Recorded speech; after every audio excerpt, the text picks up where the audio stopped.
apresentar o professor Marcelo, né?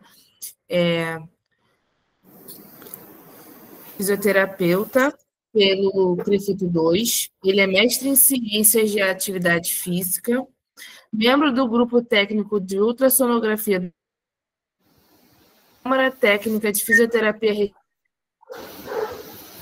Ele tem pós-graduação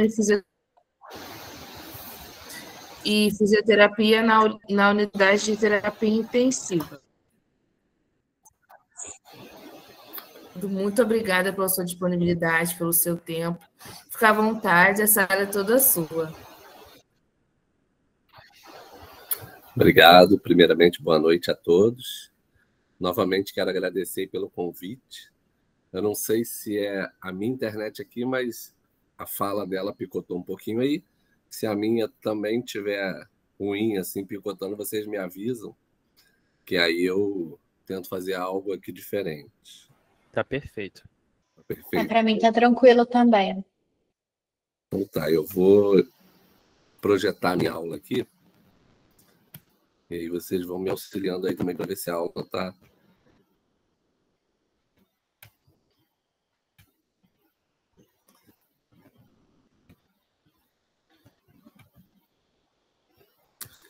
Eu não consigo me ver, mas já estão vendo a minha apresentação? Tá certinho. Ótimo. Se acontecer alguma coisa, vocês vão aí me corrigindo, me falando, para um pouquinho, eu volto, tá? Mas eu queria falar da importância assim, desse convite, né? Eu, esse ano, estou completando 22 anos de formado. Semana passada, eu estive num evento na UFRJ, a convite do professor Fernando Guimarães, que foi um evento bem legal, uma retomada aí dos processos científicos, né, da fisioterapia, e é muito interessante participar desses eventos, eu gosto bastante sempre. E hoje eu vou trazer uma aula aqui, assim, um pouco similar ao que eu levei aquele dia, porque eu acredito ainda que a ultrassonografia ela ainda não chegou dentro da universidade. Lá eu pude constatar isso, né, que poucas pessoas tiveram contato com a ultrassonografia, a não ser ali na área de pesquisa, né, que eu vi que tem uma colega que faz a ultrassonografia com elastografia, mas bem restrito à pesquisa. E o que eu vou trazer aqui é mais prático, né? Eu gosto de falar da ultrassonografia por conta disso. Hoje, muitas clínicas, consultórios, unidades de terapia intensiva, hospitais, o próprio fisioterapeuta, no seu dia a dia, no atendimento domiciliar, já possui um aparelho de ultrassom, sendo ele portátil ou de mesa. Então, eu gosto muito da avaliação da ultrassonografia porque ela é acessível a nós hoje, né? Um profissional aí que se dedica, que tem uma larga experiência já trabalhando e conseguindo ganhar o seu dinheiro, consegue investir num aparelho de ultrassonografia. E aí a gente está falando de investimento, né? Não está falando se é caro, se é barato, mas a possibilidade de ter isso, né? Eu andei vendo lá o Instagram da Lafito lá, vi que o Bruno Senos, por exemplo, participou de um evento com vocês aí, também eu acho que da forma online, e ele é um fisioterapeuta que trabalha na Barra da Tijuca, né? Tem sua clínica lá, já tem um aparelho de ultrassonografia, já faz os exames, trabalha no Botafogo, e aí são experiências, né, que hoje o fisioterapeuta começa a investir no seu próprio aumento das suas possibilidades, e a ultrassonografia é mais uma delas. Então, eu estou incumbindo aqui de falar um pouquinho sobre a avaliação fisioterapêutica com a ultrassonografia, mais na área musculoesquelética, né? Mas eu vou tentar trazer aqui vários exemplos. Mas antes de falar dos exemplos práticos dela, eu preciso falar para vocês que a ultrassonografia ela não é só uma ferramenta de avaliação para um programa de tratamento. Não, ela vai além disso. Por isso que eu falo que para o fisioterapeuta, a ultrassonografia ela vem a somar muito em várias possibilidades, não só na avaliação, não só na emissão de um laudo, né? Na descoberta ou na elaboração do seu diagnóstico. Essa é uma das partes que a ultrassonografia pode facilitar o trabalho do fisioterapeuta. Hoje, eu divido a ultrassonografia para o fisioterapeuta em 3 pilares. O primeiro pilar é, de fato, a ajuda ou corrobora, né, para a descoberta do diagnóstico. E a gente está falando do diagnóstico nosológico, tudo bem, pode ser o nosológico, pode ser o diagnóstico clínico, né, que não pertence a nenhuma profissão, é o comum para todas, e o diagnóstico que eu julgo ser o mais importante, que é o fisioterapêutico. Então, através da ultrassonografia, por ser um exame em tempo real, dinâmico, que você consegue avaliar a função do órgão, você consegue elaborar melhor o seu diagnóstico fisioterapêutico. E aí vale lembrar que o exame de imagem, né, o exame sozinho, único, exclusivamente, ele não dá diagnóstico. A efetividade do exame está em você descrever o exame do que você está vendo na imagem. Através da imagem, através do laboratório, através da anamnese, através de um monte de coisa, você chega ao diagnóstico fisioterapêutico. Então, ele é um pilar, né, da avaliação clínica do fisioterapeuta hoje. Na medicina dizem que é o 7º pilar, aqui na fisioterapia a gente ainda não classifica desta forma. É uma forma de chegar ao diagnóstico, mais uma. E o porquê que ela é muito interessante? Porque é um exame de imagem que você pode fazer naquele momento. O fisioterapeuta ele trabalha muito com a função e ela vem sendo alterada, melhorando ou piorando ao longo do seu curso de tratamento. E aí eu quero ver como ele está hoje. Eu quero ver como ele está nesse exato momento. Muitos de nós recebemos exames de 15, 20 dias atrás que já não condiz com a realidade da avaliação de hoje. Então, você ter a oportunidade de fazer esse exame em loco para o diagnóstico é fundamental. E ele pode mudar ao longo do curso do tratamento ou da doença. Um outro pilar que a ultrassonografia está aí na possibilidade do fisioterapeuta é guiar procedimentos. E quando a gente guia procedimentos, eu não estou falando somente guiar procedimentos injetáveis, não. Vou falar deles também, mas guiar qualquer procedimento. Ver se de fato você está fazendo e ajustando para realizar algo durante a pré-execução daquela tarefa, né? Então, guiar um procedimento, por exemplo, eletroterapêutico, você de fato quer observar uma contração muscular? Será que ela está acontecendo no músculo que você quer de fato? Então, isso é guiar terapia. E o que eu julgo ser o 3º pilar, é um dos mais importantes, né? Todos são importantes, mas é quando eu consigo analisar e avaliar a eficácia do tratamento que eu entrego. Então, muitas respostas que nós temos do nosso paciente com relação à melhora do tratamento, ela é subjetiva. Então, aí, como é que você está? Está melhor hoje? Está sem dor? Está com isso? Ele responde ali de forma subjetiva do que ele está sentindo. Mas com a ultrassonografia, a gente pode avaliar isso de forma quantitativa. E isso também colocar no papel, com publicações, com estudos mais robustos, com as técnicas fisioterapêuticas, pode levar a uma melhora também da conduta do fisioterapeuta. Então, descobrir o diagnóstico durante a prescrição da fisioterapia, né, dos procedimentos fisioterapêuticos, você conseguir guiar eles, ajustar eles, e ao final observar se pós-tratamento o paciente teve uma melhora, obteve o ganho que você gostaria, que você fez um prognóstico, isso é fundamental para nós, né? Eu vejo muito do tratamento da fisioterapia ser em 10 sessões, 50 minutos, mas será que isso é suficiente? Será que isso não está demais? Será que está de menos? Eu posso ver e analisar isso. Eu posso chegar a esse objetivo antes, e a ultrassonografia pode me dar essa resposta. Então, além do diagnóstico, eu tenho outras importâncias com a ultrassonografia. Temos que saber também que quando a gente discute sobre um assunto que é novo, a gente precisa buscar a base, né? Os entendimentos científicos, os entendimentos do nosso conselho. E muitos de nós nos perguntamos ainda hoje, será que o fisioterapeuta ele pode realizar um exame laboratorial ou exame de imagem? Então, isso já está bem discutido, que desde 2009 já está publicado lá no nosso Conselho Federal as não resoluções ainda especificamente sobre o exame de ultrassonografia, mas várias possibilidades do fisioterapeuta realizar o seu próprio exame. E nesse contexto, a ultrassonografia já está incluída, tá?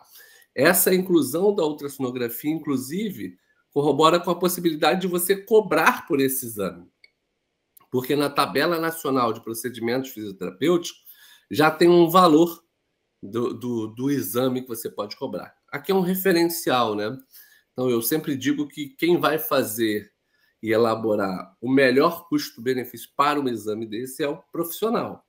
Vai depender do investimento dele, do que ele está propondo, se dá exclusividade de um exame. Então, esse valor está até um pouco mais baixo do que é cobrado atualmente com a ultrassonografia, e aí vai dar possibilidade de todos. Como eu estou falando aqui para uma série de acadêmicos, é importante eu tocar num assunto assim que é um paradigma que a fisioterapia tem que cobrar um valor, principalmente quando você está formando, que você está indo para o mercado, né? Que o valor da fisioterapia tem que gerar em torno de 50, 70, 80 reais. Isso é um mito muito ruim, né? E as pessoas falam assim, mas eu tenho que cobrar mais barato porque eu estou começando. Não, não, não. Não é porque você está começando. Você vai oferecer serviço de fisioterapia, como outros profissionais que já estão no mercado também vão oferecer. Mas você não pode começar por baixo. Então, tendo um critério para cobrar algo sobre fisioterapia, para oferecer o serviço de fisioterapia, né? A tabela do Referencial Nacional de Procedimentos Fisioterapêuticos pode ser uma possibilidade de você fazer uma pesquisa lá e oferecer o seu valor. Hoje, por exemplo, um atendimento de fisioterapia, uma avaliação, custa R$ 178. Eu acho que quem cobra abaixo disso está se desvalorizando. Assim como o exame. Por exemplo, eu poderia cobrar R$ 300 para fazer o exame, mas nunca 150, 120. Não. Se o meu referencial é acima disso, eu vou levar isso ao pé da letra e vou valorizar aquilo que eu ofereço no mercado hoje. Então, é legal, como eu estou falando, para pessoas que estarão no mercado no próximo semestre, por exemplo, talvez alguns, outras daqui a 1 ano, 2 anos, já pense um pouco mais evoluído do que a gente pensava anteriormente. Esse negócio de valor baixo para fisioterapia tem que acabar.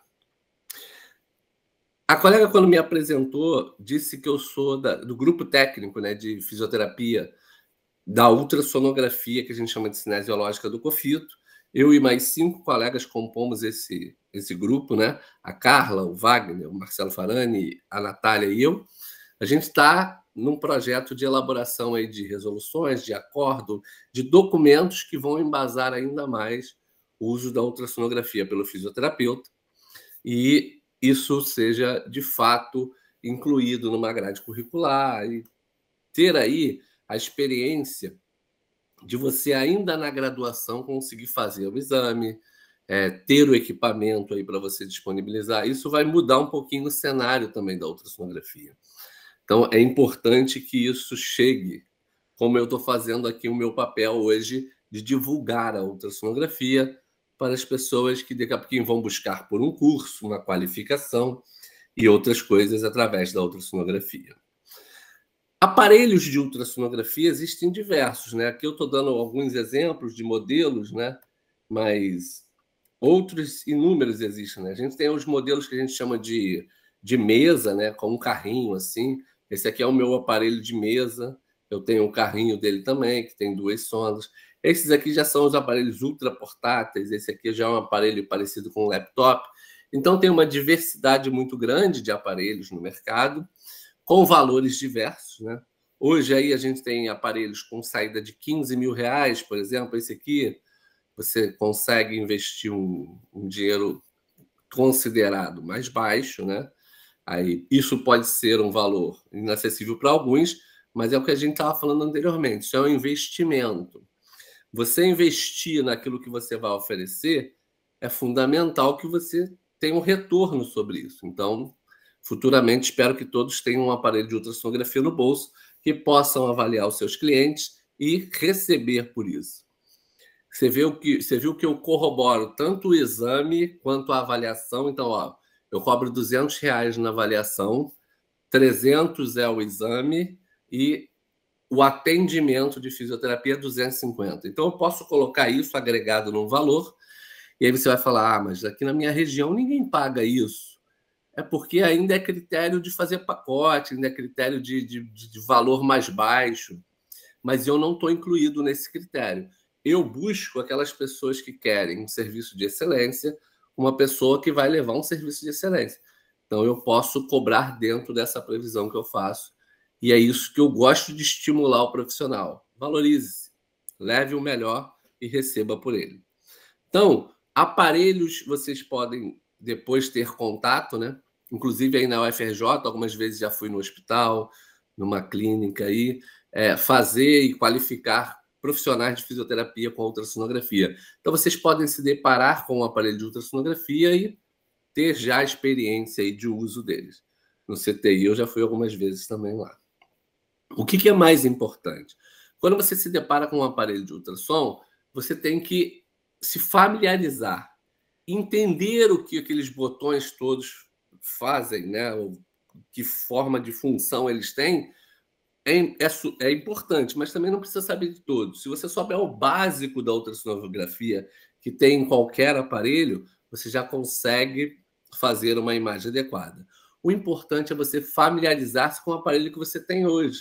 Se é um ultra portátil, se é um de mesa, se é um de última geração, como a colega estava mostrando lá no laboratório, que tem lá elastografia, que tem que fazer um exame mais rebuscado, que o aparelho é muito caro, que não pode sair daqui.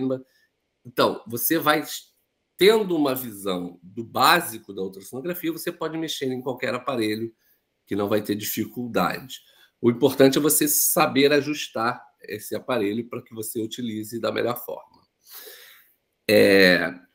Como é que funciona um aparelho de ultrassonografia? Ele é um computador, né, que projeta a imagem, tem as suas funções, e através da sonda, né, essas aqui são as sondas, os transdutores, que tem aqueles cristais piezoelétricos no mesmo ultrassom terapêutico que você utiliza, né, para tratamento, que através desses cristais piezoelétricos é emitida a onda sonora que bate no tecido, reflete de volta para o transdutor, que emite a imagem na tela do aparelho de computador, né, que a gente vê lá.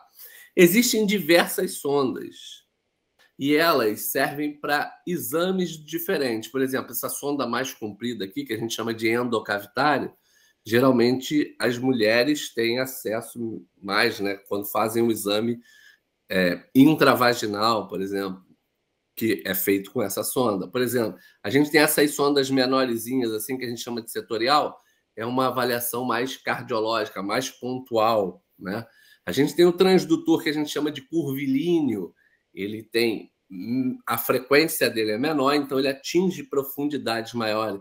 Geralmente uma avaliação do abdômen é feita com ele. Já o transdutor retilíneo, ele é mais superficial pela sua frequência ser mais alta. Então, geralmente, o nosso tema aqui, a ultrassonografia musculoesquelética, nós utilizamos esse transdutor retilíneo, que aí eu quero ver o quadril, eu quero ver o joelho, eu quero analisar os músculos da coxa, os músculos do braço, o músculo da perna, a parede abdominal. Então, tudo que é do aparelho locomotor, né, eu posso analisar e devo com o transdutor retilíneo, porque ele vai me dar uma imagem de maior qualidade, por ter mais alta a sua frequência, em megahertz, e também uma avaliação mais superficial, que eu vou mostrar para vocês daqui à frente. E o que é importante?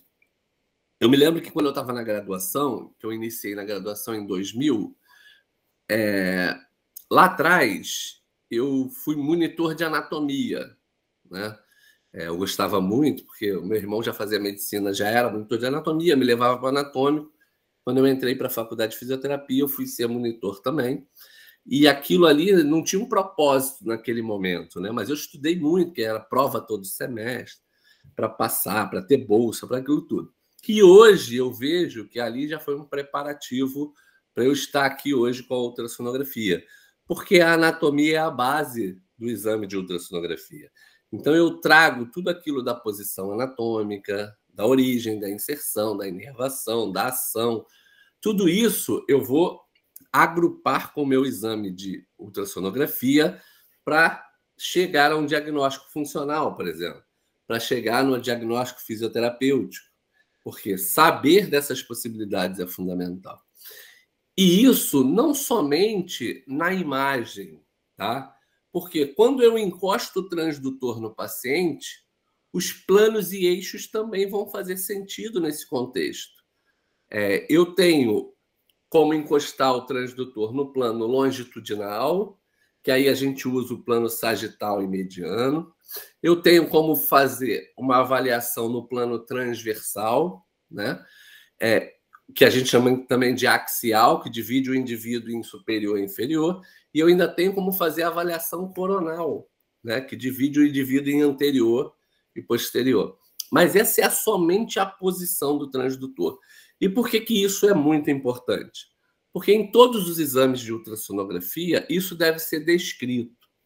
Não sei se vocês já tiveram acesso a algum laudo de ultrassonografia, ele não pode ser raso, assim, ó, tem ou não tem líquido. Ele não foi, tá preto ou tá... Não. Ele tem que ser bem descrito. Ó, o protocolo foi feito com o transdutor retilíneo, nessa zona, estava nessa posição, o paciente estava nessa posição, o transdutor estava nessa. Por quê? Porque ele é o único exame que a gente tem uma forma dinâmica de realizar e ele é totalmente operador dependente. Dependendo como você encosta a sonda, em qual posição que ela vai ficar, vai te dar uma imagem diferente. E para ser reproduzida uma imagem pré e pós-tratamento, por exemplo, ou no acompanhamento, diariamente, como for, ela tem que ser sempre feita com o mesmo padrão de um protocolo bem pré-estabelecido. Então, a posição da mão vai influenciar nisso o tempo todo. A posição da mão influencia até em ver a imagem ou não. Então, saber essas formas de avaliação com relação aos planos e eixos vai ser fundamental para você que quer aprender ultrassonografia musculoesquelética. Nesse exemplo aqui, ó, eu utilizo a sonda retilínea, por isso que aqui em cima, ó, da imagem está reto, e ela está na mesma região. No entanto, uma está no corte transversal e outra no corte longitudinal. Então, essa imagem daqui, ó, eu estou na região anterior do ombro, com o transdutor no corte transversal. O que eu estou vendo? Eu estou vendo aqui, ó, o tendão do bíceps braquial.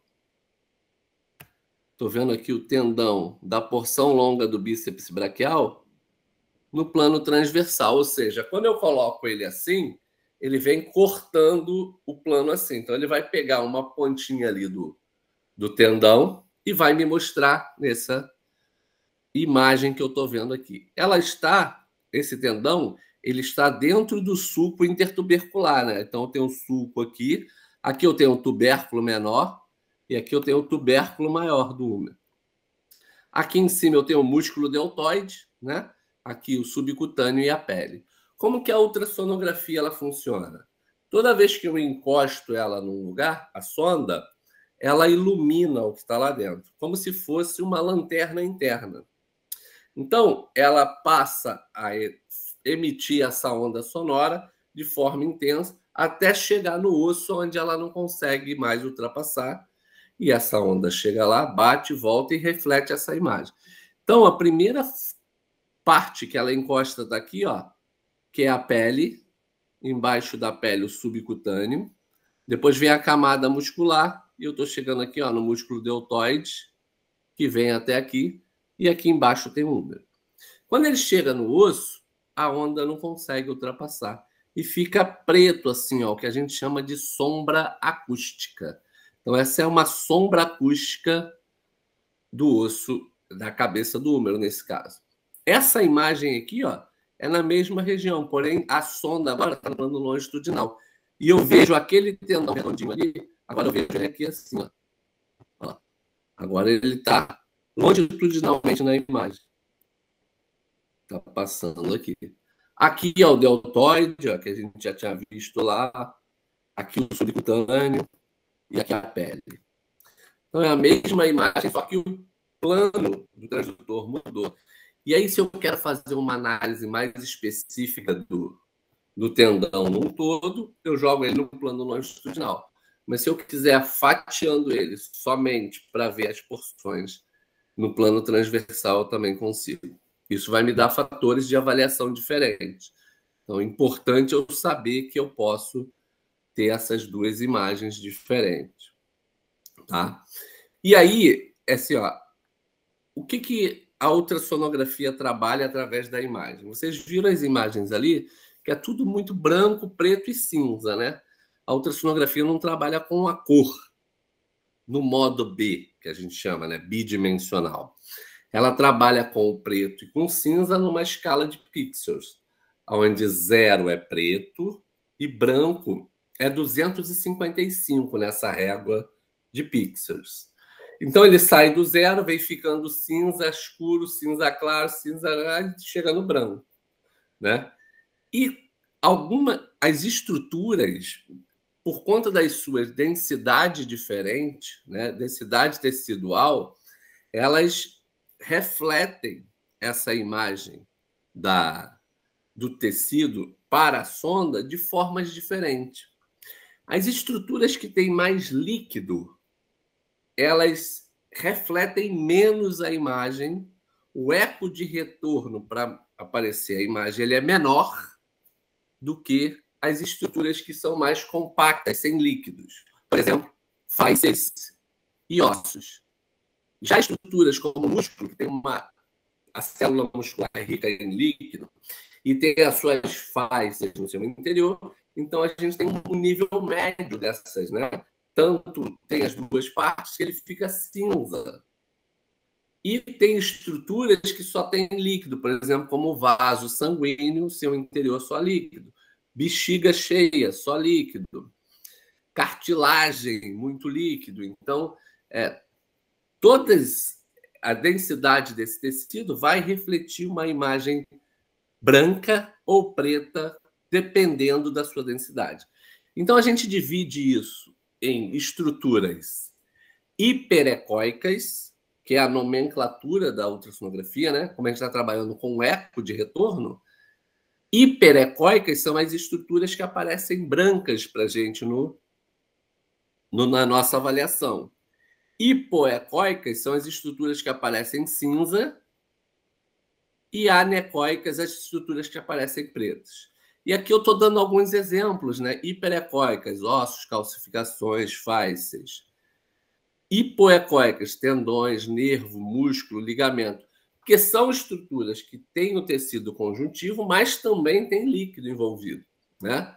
O tendão, por exemplo, ele tem muito pouco líquido, mas tem um líquidozinho ali que fica entre as fáscias, que depois que ele sai da formação muscular para formar um tendão. O nervo tem a bainha de mielina, que tem alguma coisa de líquido. Então, aparece cinza por causa dessas possibilidades.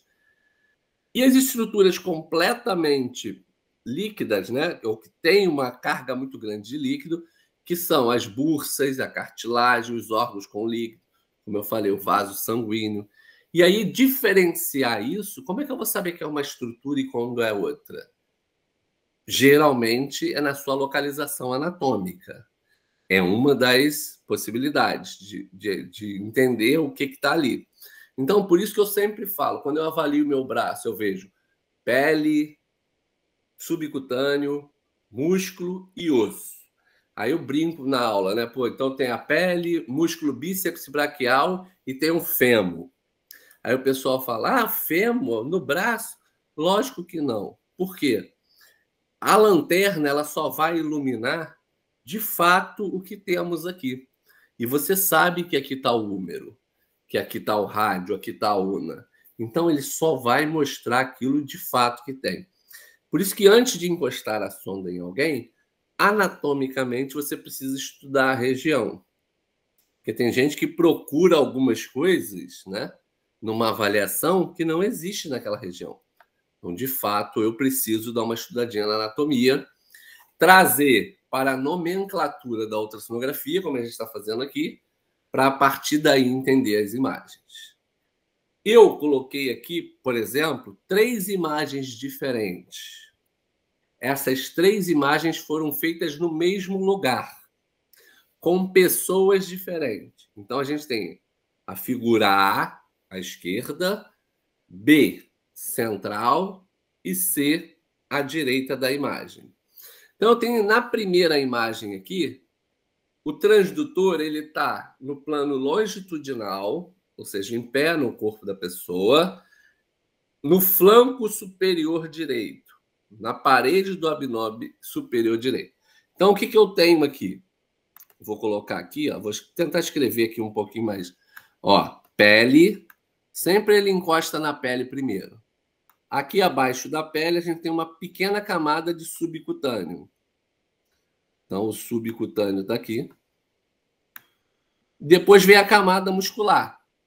Esse primeiro músculo aqui é o oblíquo externo. Esse segundo músculo é o oblíquo interno. Aqui tem o transverso do abdômen, abaixo dele. E aqui o fígado, que é o órgão que está abaixo. Aqui a gente não tem osso, né? Então, a imagem fica assim.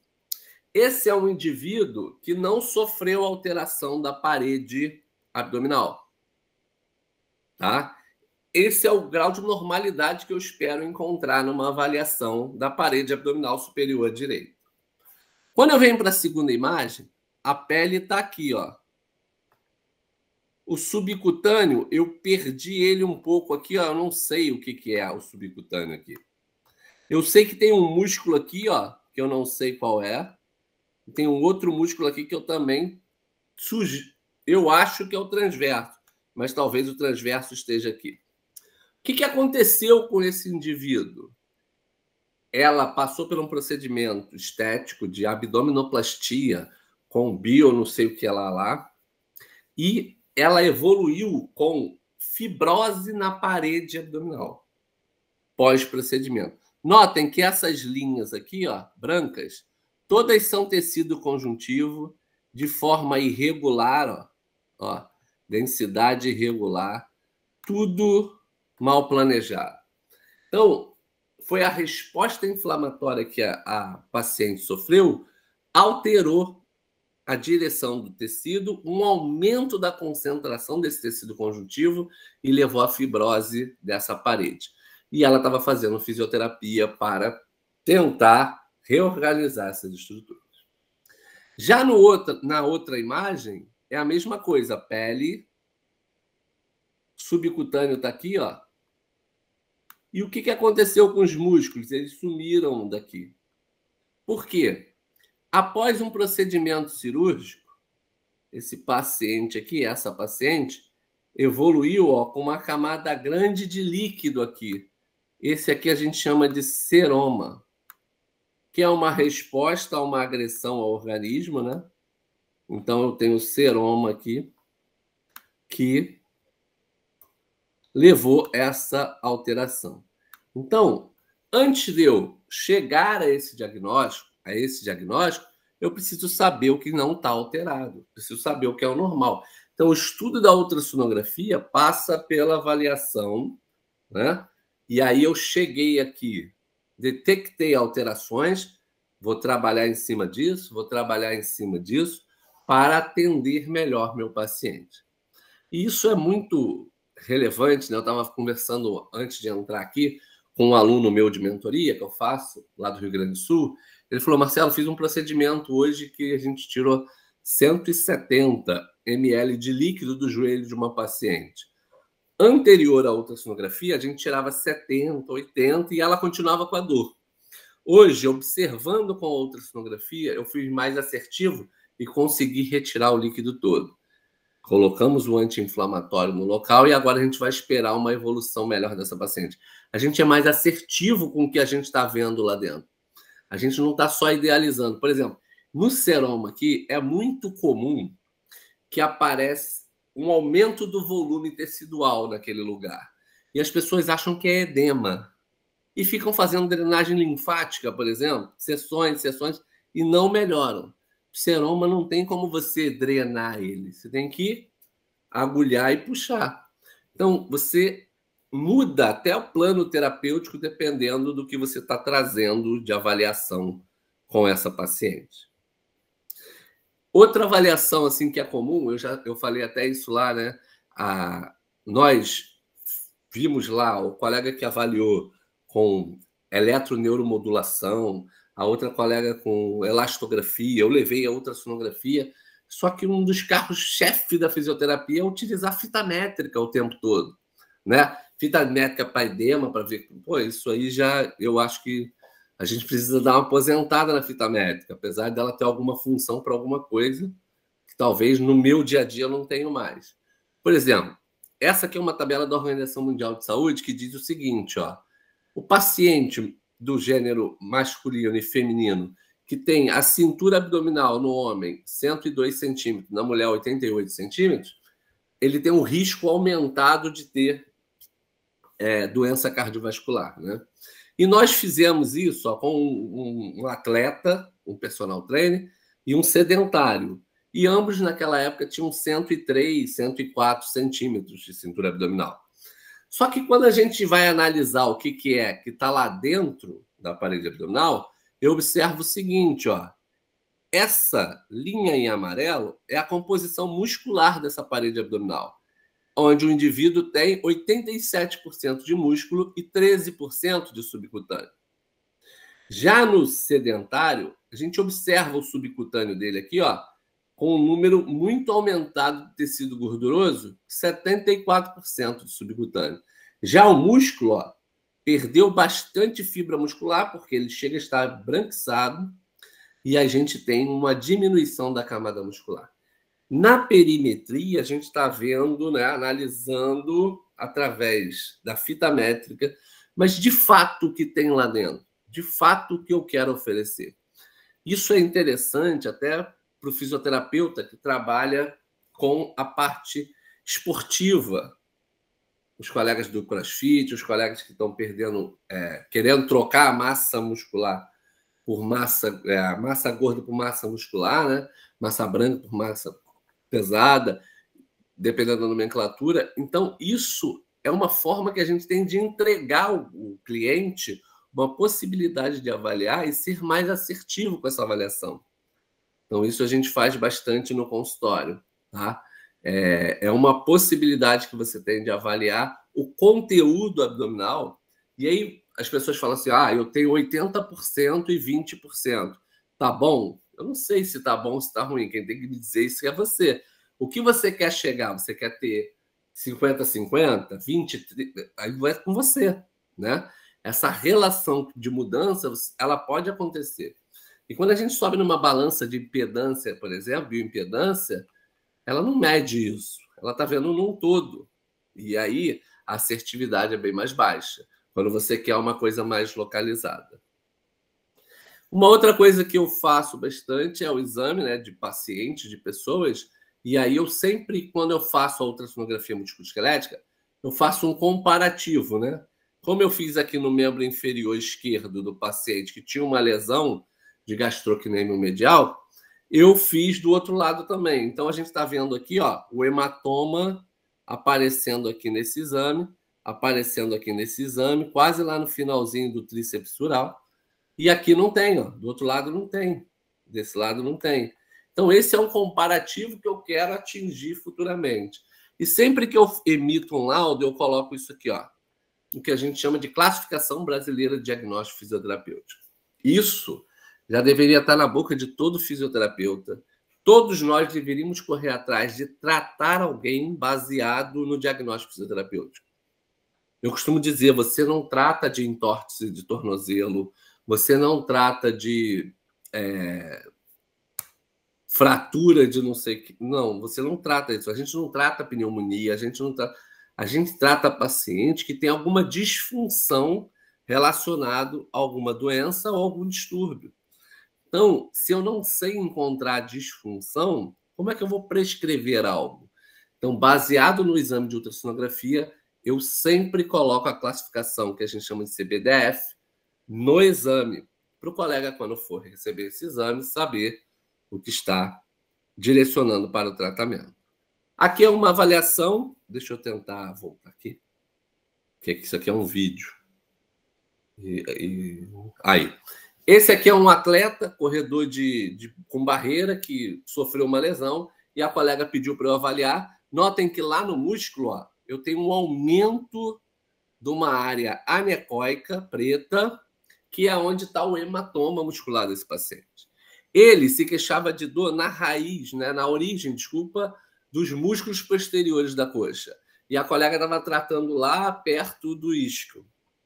Quando ela analisa e vê que está no ventre muscular essa lesão, ela passa a tratar ele nessa região, e aí ele evolui mais rápido, consegue voltar aos treinos mais rápido, porque eu sou mais assertivo. Nem sempre a origem que ele está relatando, o quadro álgico, vai ser a origem da lesão. Aqui, ó, a gente está vendo um procedimento fisioterapêutico, né, realizado por uma fisioterapeuta. Desculpa. Deixa eu botar aqui para rodar de novo. Tá. Então, ela está fazendo uma ultrassonografia no joelho e foi detectado nesse joelho o paciente apresenta um aumento da concentração do líquido sinovial do joelho, tanto um quanto o outro, né? Os dois pacientes. E o que a fisioterapeuta está fazendo? Ela está pegando uma agulha, uma seringa e está fazendo uma artrocentese, né? Retirando esse líquido de excesso do joelho para depois tratar com algum procedimento injetável também, né?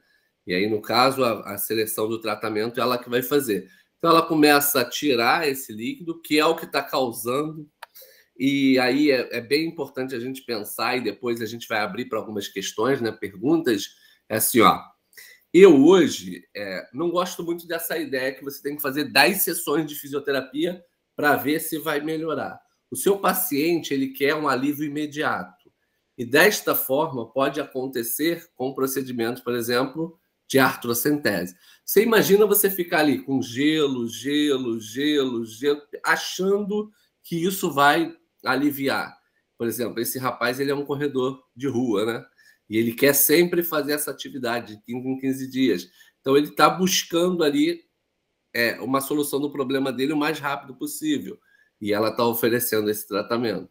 Então, é importante a gente estar antenado também com os procedimentos atuais hoje que a fisioterapeuta está trazendo. Aqui ao lado direito é uma senhora que também está fazendo lá a sua artrocentese. E é possível você se especializar nessa possibilidade hoje através da fisioterapia. Aqui é um exame onde o paciente tinha uma dor na região lombar, né? Então, eu fiz o exame, detectei aqui, ó, nos processos transversos, esse aqui está rodando a vértebra tem uma rotação que está pinçando o músculo aqui, ó. Notem a luz desse músculo aqui para a luz desse músculo aqui. E aí, quando o fisioterapeuta lá seleciona lá a forma de tratamento, faz uns ajustes, os trustes da vida, terapia manual, né? Ele consegue trazer essa vértebra ao seu local e a rotação para de comprimir esse músculo. Então, ele avaliou, tratou, viu a área da lesão, né? E aí direcionou o tratamento para isso e, ao final, entregou a resposta para o paciente com o seu tratamento. São aqueles 3 pilares da ultrassonografia. Você viu no joelho ali, ó, ela avaliou, viu que tinha um líquido, guiando o procedimento, retirando o líquido, e, ao final, ela vai entregar para o paciente um joelho sem o líquido e com a medicação já feita lá para a melhora dele. Então, é essa a importância da ultrassonografia. Outro aqui é o paciente atleta que vai à academia todo dia, mas sente dor toda vez que faz agachamento. Então, dor na posterior de coxa, sempre à direita. Então, a gente está vendo aqui, ó, o cisto de Baker aumentado somente desse lado. É uma resposta do organismo, né, ao excesso de trabalho que ela está fazendo. E aí o fisioterapeuta também pode, aqui nesse caso, drenar ou prescrever algo que ele queira para aliviar os sintomas. O que hoje a gente não preconiza mais é deixar o paciente em repouso, pedir para não fazer, evitar. Ele não vai fazer isso. Ele trabalha com isso, isso é a vida dele. Então a gente precisa dar subsídio, dar suporte para ele realizar da melhor forma e sem dor, né? Aqui é um outro atleta que corre essas corridas de montanha, que foi para avaliar o joelho esquerdo. E chegou na avaliação do joelho esquerdo, a gente não viu nada, mas no direito a gente tinha uma sobrecarga. Ó. Olha a quantidade de líquido livre que estava acontecendo, um derrame articular com esse paciente, né? Então aí a fisioterapeuta lá, é porque eu também só fui para dar uma olhadinha e avaliar. E aí depois a fisioterapeuta faz e prescreve lá o que vai ser feito. Uma outra importância da ultrassonografia é entender que descobrir a área da lesão e saber a profundidade dessa lesão faz com que você seja mais assertivo na escolha da prescrição do ultrassom terapêutico, né? Porque vai depender da frequência, do megahertz que você vai usar, se ele vai atingir essa área de lesão. Muitas vezes você está fazendo ali aquele ultrassom 10 sessões e ele não está atingindo o alvo. Então, de fato, não está fazendo nada, né? Então, eu preciso entregar essa resposta para o paciente. Eletroestimulação, uma outra coisa que a gente tem visto bastante, é que ó, muitas vezes o paciente, você está vendo o eletro tremer, quando você fala assim para o paciente, olha, nós vamos fazer um choquinho. Quando ele ouve essa palavra choquinho, ninguém quer tomar choque. Ninguém quer saber de choquinho. Então, qualquer coisa que você começa, já começa a reclamar da dor, né? Não, tá doendo, para, tá bom aí, ele vai ali, aí você aumenta um pouquinho. Muitas vezes isso não está sendo efetivo para essa contração. Então, ó, nesse vídeo aqui a gente está vendo o reto femoral sendo avaliado e veja que ele não tem uma contração efetiva, ele está ali só contraindo de um lado para o outro quando a corrente entra, mas ele não tem uma expansão desse músculo. Já no segundo vídeo aqui, ó, quando a gente entra com ele, notem que o reto femoral está aqui em cima. Então, você vai ver aqui, de fato, ele contrair. Para ele contrair, ele tem que ter um aumento da sua espessura. E aí, ó, olha lá, ó, contraiu e agora vai relaxar. Isso é uma efetividade de contração. Se você não está fazendo isso, não está atingindo esse objetivo, não tem um porquê. Por exemplo, na UTI a gente usa muito para sarcopenia, por exemplo.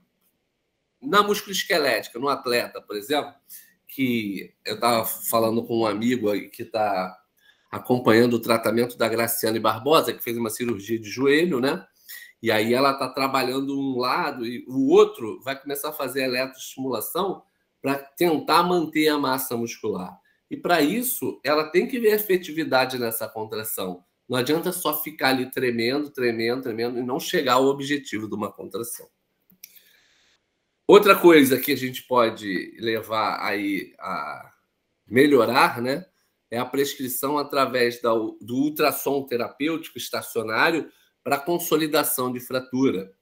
Isso é até uma indicação que eu tenho um aluno que foi do curso, que trabalha lá, eu acho que ele é estagiário, eu não sei se ele é profissional do Flamengo, que a gente está precisando da volta do Pedro o mais rápido possível para a final da Libertadores, né? E aí ele teve uma fratura que também pode ter esse tratamento acelerado aí, e a gente pode utilizar essa possibilidade através da ultrassonografia, tanto para análise do local, quanto para prescrição do ultrassom terapêutico e o acompanhamento dessa fratura, né? Então, isso é importante para nós. Geralmente, eu gosto de fazer esse slide aqui, porque no curso eu ministro mais ou menos assim. Por exemplo, a gente está vendo aqui um exame de ressonância, né, de tomografia do ombro, e a gente está vendo aqui anterior, posterior, a cabeça do úmero, né? Aqui um pouquinho aqui da cavidade glenoide. Estamos vendo aqui, ó, o sulco intertubercular, onde está o tendão do bíceps braquial, porção longa. É essa mesma imagem que eu estou vendo aqui. O que eu estou fazendo? Eu estou pegando o transdutor, que está aqui, ó, na região anterior do braço, no plano transverso. Estou iluminando essa região com uma lanterna e vou trazer ela para cá. Então, a gente está vendo essa região como está vendo essa imagem aqui. O que dificulta um pouco a ultrassonografia? É que você estuda partes, não estuda num todo, igual aquele outro exame. Então, entender que essa parte está ali é fundamental para a gente avaliar o exame. Muitos de vocês, talvez, nunca tenham visto um exame de ultrassonografia desta forma. E hoje eu consigo projetar ele para você, pelo menos entender o básico da ultrassonografia. Está vendo o deltoide? A gente está vendo ele aqui, ó. Olha o deltoide aqui, olha o deltoide aqui, ó. É a mesma imagem, só que numa projeção. E vai depender da sua mão trazer essa imagem. Então fica um pouco mais fácil para quem quer entender. Até áreas de lesão, né? Olha só aqui, um tendão normal, todo cinza. Olha essa área de lesão aqui com um tendão aqui, ó, e um preto em volta dele. Isso é um derrame articular aqui, ó, né? E aí já pode classificar como uma tenossinovite, porque tem um líquido aumentado, então pode ser um processo inflamatório. Como a gente está vendo nessa imagem comparativa aqui também, né? Ó, aqui, ó, eu tenho o tendão no ombro direito bem no sulco intertubercular, e aqui, ó, ele fugiu do sulco intertubercular. Você vê que tem uma subluxação desse tendão. E a queixa do paciente era justamente essa, ó. Olha aqui, ó, nessa imagem, um tendão saindo aqui, ó. Então, ver isso aí tem várias possibilidades de dar esse diagnóstico. Mas eu estou vendo, eu estou entendendo o que é. Uma das coisas que a gente trata bastante, e estou falando bastante de ombro aqui, por exemplo, é a síndrome do impacto do ombro. Quando a gente levanta o ombro e aí a cabeça do úmero bate ali no acrômio, né? Tem esse impacto. E quem passa por baixo dele é o tendão do supraespinhoso. Então, eu tenho um tendão do supraespinhoso aqui, ó. Eu consigo... Deixa eu botar aqui uma ponta... Não, uma ponta não. Eu tenho aqui o tendão do supraespinhoso aqui, ó. O tendão tá passando aqui, tá? Ó. Aqui tá o acrômio, ó, fazendo essa sombra acústica aqui, tá? Eu consigo medir daqui até aqui, ó, qual é a distância desse acrômio até o tendão supraespinhoso, inclusive durante o movimento. Notem que nessa imagem o acrômio está aqui, ó, e o tendão já está aqui, ó. Ele tem um contato com o tendão do supraespinhoso. E aí uma outra característica. Notem que esse tendão aqui tem uma espessura X, ó. Ele parece um bico de tucano. Já esse aqui, ó, tem uma estrutura quase 2x. Porque ele tem um processo inflamatório e aumenta a sua espessura, o que a gente chama de sinal do golfinho. Ele parece mais com um golfinho, esse aqui mais com um bico de tucano. Então, o normal é ter o bico de tucano. Quando você tem um sinal do golfinho, é porque ele está alterado na sua espessura. E aí, aqui eu estou usando aqui, ó, o Doppler Energy para ver se tem processo inflamatório. Esse negócio laranjinha aqui, amarelo, é o Doppler sinalizando que ali tem novos vasos de informação. Para quê? Células serão agrupadas numa tentativa de combater esse processo inflamatório. Então, isso também eu posso acompanhar com a ultrassonografia, né? Talvez para a maioria aqui não tenha visto ainda desta forma a ultrassonografia. Procedimentos injetáveis, sempre ecoguiados. Eu tenho falado isso com meus colegas, né? A maioria dos fisioterapeutas aprendem hoje os tratamentos ecoguiados de formas cegas, que eles chamam, né? Se você conseguir introduzir a ultrassonografia em todos esses procedimentos, você vai ser mais assertivo, vai trazer menos iatrogenia para o paciente e tratar desta forma é a melhor forma. Hoje não se discute mais com relação aos procedimentos injetáveis. Aprendemos na faculdade, por exemplo, assim eu aprendi, que o fisioterapeuta não faz procedimento invasivo. E aí o procedimento injetável, né? Não sei se já passaram isso para vocês.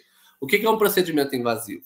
É quando você introduz algo no orifício que o paciente já tem. Por exemplo, coloquei uma sonda no nariz do paciente para aspirar. Isso é um procedimento invasivo. Agora, eu pego uma agulha e enfio no paciente, ele não tinha um orifício. Então, isso não é um procedimento invasivo, é um procedimento injetável. E dentro disso, né, a administração de medicamentos, entre outras coisas, o fisioterapeuta ele pode escolher a sua zona de administração de cada medicação. E a injetável é uma delas. Então, essa possibilidade hoje existe para o profissional de fisioterapia e a gente tem que evoluir com essas possibilidades. E eu sempre gosto de incluir a ultrassonografia nesse contexto. Se é mais assertivo, assim como os outros profissionais também utilizam bastante. Terapia manual é uma coisa que tem uma limitação bem grande da gente conseguir medir, né? Por exemplo, esse aqui é um curso que eu participo. Eu não sou osteopata, eu só levo a ultrassonografia como forma de avaliação. Então, esse aqui, o meu colega Máximo Lombardosi, que é um fisioterapeuta italiano, que trouxe a técnica de colunas de pressão para o Brasil e dá o curso disso, né?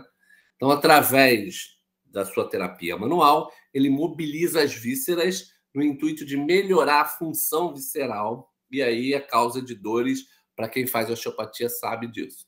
Então, a gente está vendo aqui, por exemplo, o rim, depois da sua mobilização, como a gente pode avaliar ele no contexto dele estar deslizando na inspiração caudalmente e volta cranialmente na expiração. E aí a rigidez do órgão pode ser um fator que altera na dor, na disfunção, então, entre outras coisas. E aí é um pouquinho da técnica que a gente realiza lá só de avaliação. Eu não faço a osteopatia, tá? Então, eu posso medir isso e ter o resultado pré e pós. Eu costumo dizer lá no curso o seguinte: você acha que você faz com a terapia manual a mesma coisa que o professor faz há anos? Você pode até avaliar também a sua possibilidade, como que você está desempenhando essa terapia manual. Então, isso também é um fator importante. Autoavaliação para entender o melhor. Hoje, a inteligência artificial tem mais para nós, né? Então, você vê aqui, ó, que essa imagem, por exemplo, é do joelho. Aqui a gente tem o fêmur, a cartilagem do fêmur aqui, o tendão do quadríceps aqui acima. E tudo isso já está dando aqui com a inteligência artificial, as partes separadinhas, com nome, com cores diferentes, para facilitar. Eu sou do tempo da ultrassonografia, esse ano eu completo 10 anos de uso ininterrupto da ultrassonografia quase que diariamente. Eu dou aula, dou curso, mentorias, entre outras coisas. Então eu falo e vivo a ultrassonografia há 10 anos. Eu ainda prefiro a parte cinza da ultrassonografia, não a colorida.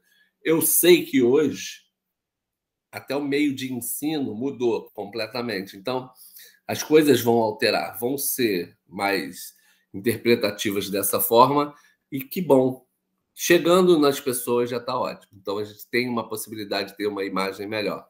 Hoje, a gente tem uma imagem 3D, 4D, 8D, que é a realização da inteligência artificial em cima da imagem 4D, né? Então, a evolução da tecnologia não para e a gente tem que estar antenado nessas possibilidades.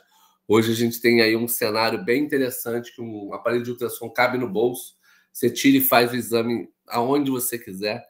Então, a evolução para nós, eu acho que é essa aí. A gente tem que largar um pouquinho as coisas do passado e vir para as coisas do presente, e a ultrassonografia é completamente o presente do fisioterapeuta moderno hoje. Queria agradecer novamente aí a minha participação, ao convite. Sempre que quiserem que eu fale alguma coisa sobre ultrassonografia, fisioterapia, entre outras coisas, estou à disposição. Fiz uma cronometragem aqui, consegui terminar em 58 minutos certinho. Muito obrigado novamente. Marcelo, muito obrigada. A aula foi maravilhosa. Agora a gente vai abrir para as perguntas. Se alguém tiver alguma pergunta, pode mandar no chat. Inclusive, eu também já tenho uma pergunta. Perfeito. Gostei muito do tema. Eu queria saber... A gente sabe que uma ruptura de LCT, o tratamento é muito conservador. Então, ao longo do tempo, com a fisioterapia, com o acompanhamento médico certinho, se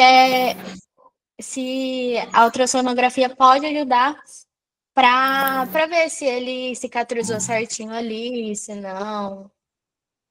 Então, a gente tem algumas estruturas que elas são difíceis de avaliar com a ultrassonografia.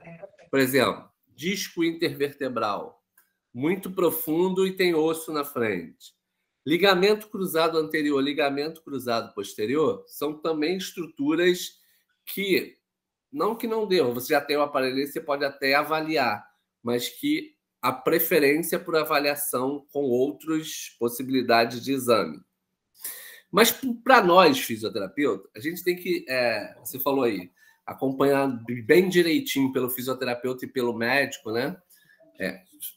Pelo enfermeiro, pelo nutricionista, por todo mundo, né? A gente sempre tenta colocar o médico incluído nessa, mas se o cara engordar demais também, se ele não comer a proteína direitinho, ele perde uma... Então, no contexto da avaliação com ultrassom para nós, eu esqueço a médica. Eu vou fazer o que é nós. O que a gente vai propor para esse paciente? Porque a cicatrização ela vai ocorrer. Quem fez a cirurgia já fez. Agora, qual é a minha perspectiva de acompanhar esse paciente? É a parte muscular. É a parte ligamentar. É a parte capsular. Isso tudo eu consigo avaliar perfeitamente.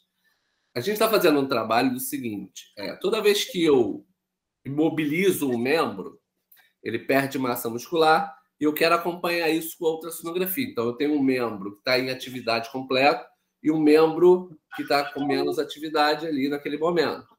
Como que eu faço para esse contrair esse? Então, vou pegar a contração desse aqui, está 60%. Esse aqui, pós-imobilização, ele está 20%.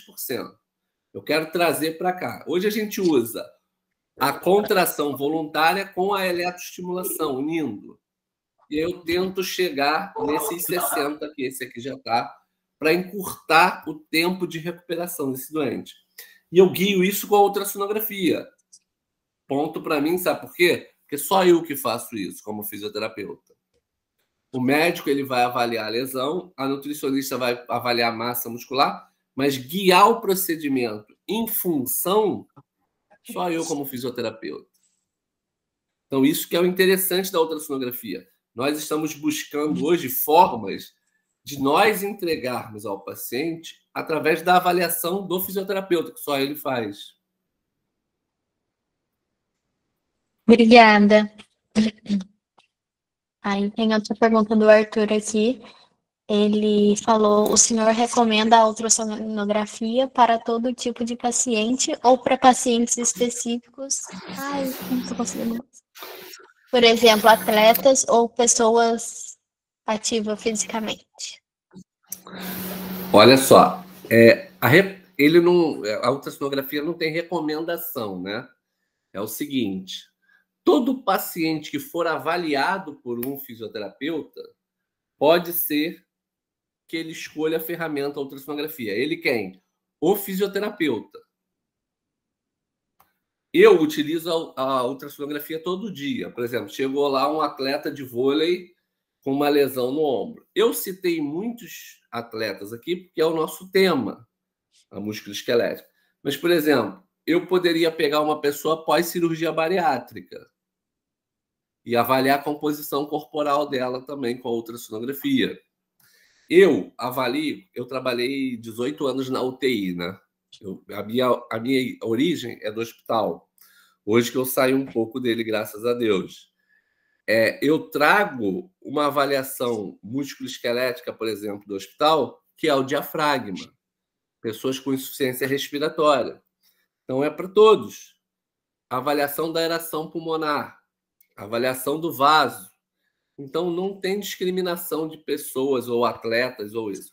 É só o tema que é mais específico, mas a ultrassonografia ela pode ser utilizada por um fisioterapeuta em qualquer ambiente, qualquer contexto que ele vá avaliar alguém. eu uso muito na avaliação domiciliar de crianças com paralisia cerebral, crianças que fizeram correção de hérnia diafragmática e botaram tela. Então, o contexto, quem vai definir sou eu como fisioterapeuta.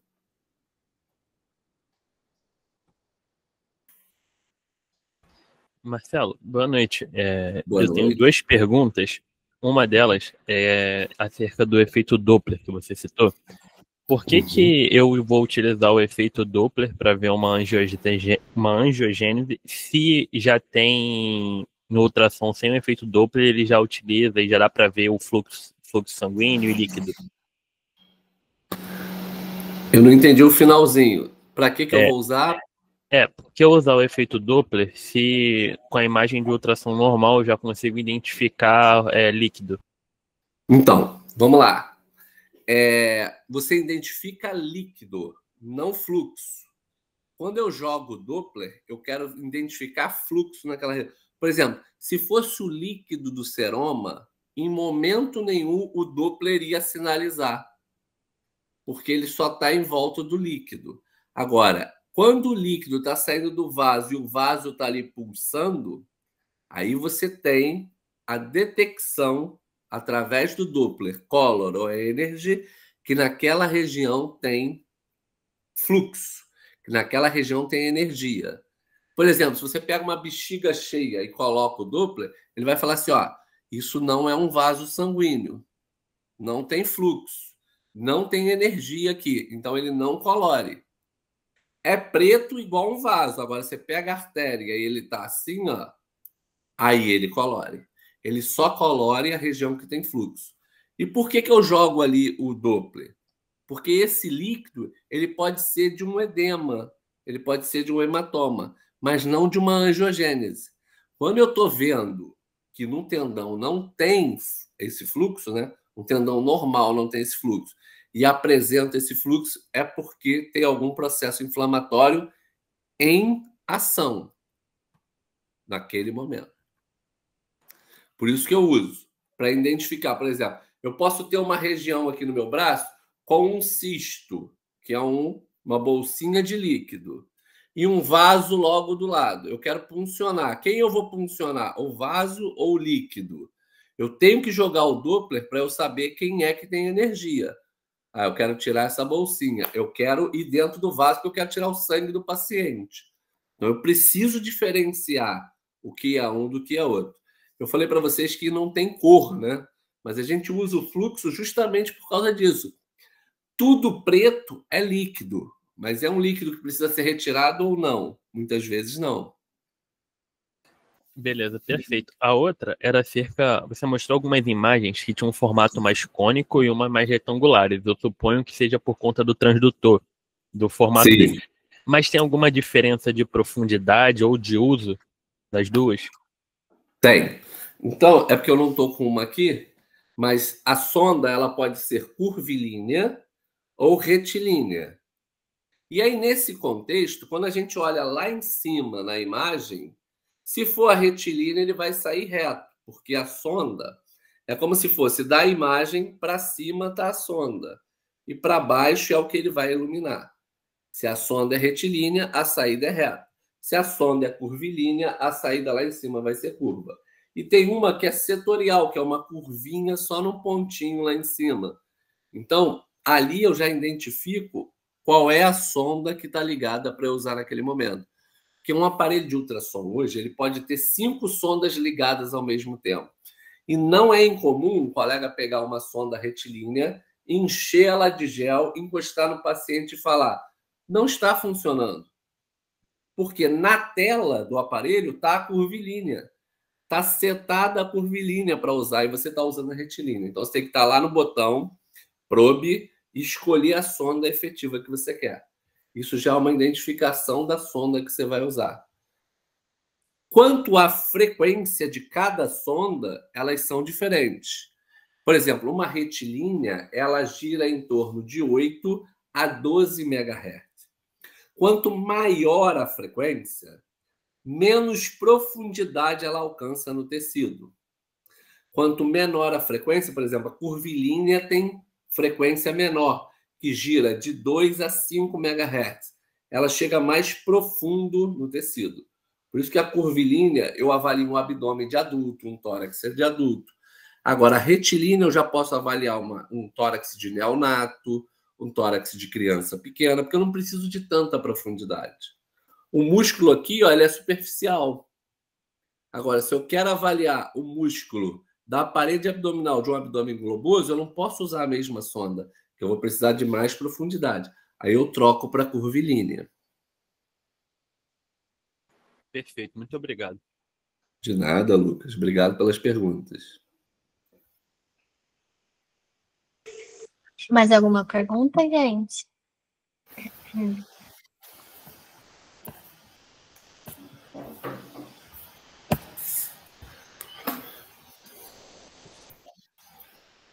E eu acho que é isso. O form já foi enviado lá no chat também.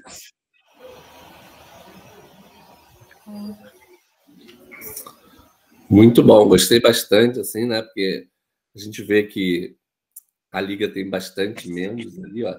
27, 29, 30. Bem legal. E aí, sempre é bom dar aula e querendo me convidar novamente, estou à disposição para ajudar de alguma forma e tentar levar aí o que é possível, não só da ultrassonografia, né, mas de outras possibilidades aí.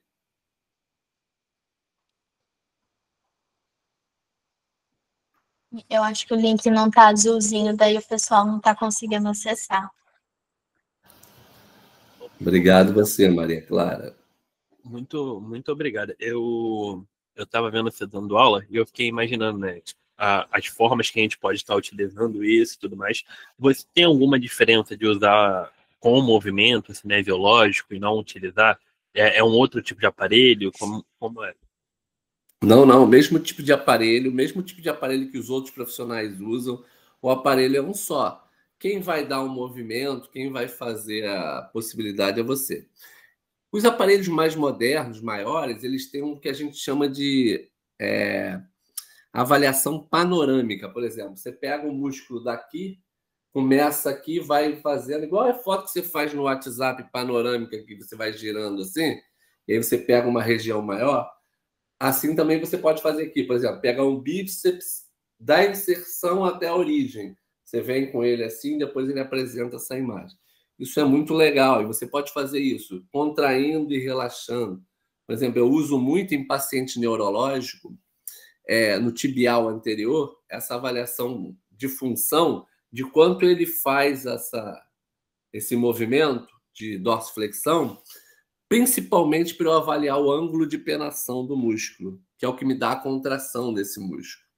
Então, eu consigo avaliar ele alongado e contraído e diferenciando isso. Mas isso, pessoal, é uma coisa assim que o pessoal fica muito na ideia de que, mas eu vou fazer uma função do médico, o papel do médico. O que você faz com o ultrassom na mão, nenhum outro profissional faz. Ninguém vai avaliar a função muscular igual você avalia. Você imagina você conseguir ver o músculo contraindo e relaxando através ou após a aplicação da toxina botulínica lá, que você está melhorando a função desse paciente. Então, é muito enriquecedor quando a gente consegue conhecer a ultrassonografia e levar isso para o seu dia a dia.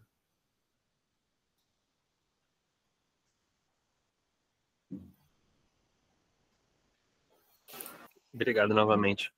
Obrigado, Lucas. Obrigada, Marcelo. Obrigado, Maria Alice, novamente pelo convite, com a Karine, que eu falei aí há alguns dias, eu acho. Tá? Todos aí, parabéns pela excelente escolha aí de formação de fisioterapia. Que vocês tenham bastante sucesso aí na formação. E nas brigas, até acontecer a formatura, é normal a gente brigar entre nós aí por coisas. Mas no final dá tudo certo. Aproveito para agradecer também, tá? Muito obrigada pela sua disponibilidade, Marcelo. Foi ótima aula, acompanhei aqui. Foi muito boa mesmo. Vou usar no meu estágio, porque lá a gente tem ultrassom, então vai ser muito útil. Aonde você Muito faz obrigada. estágio? Eu faço estágio na Total 1, é uma clínica de fisioterapia esportiva, né? Então, a gente tem o portátil lá e agora eu vou conseguir entender melhor como que funciona. Obrigada, tá? Todos estão convidados que quiserem fazer uma formação de ultrassonografia.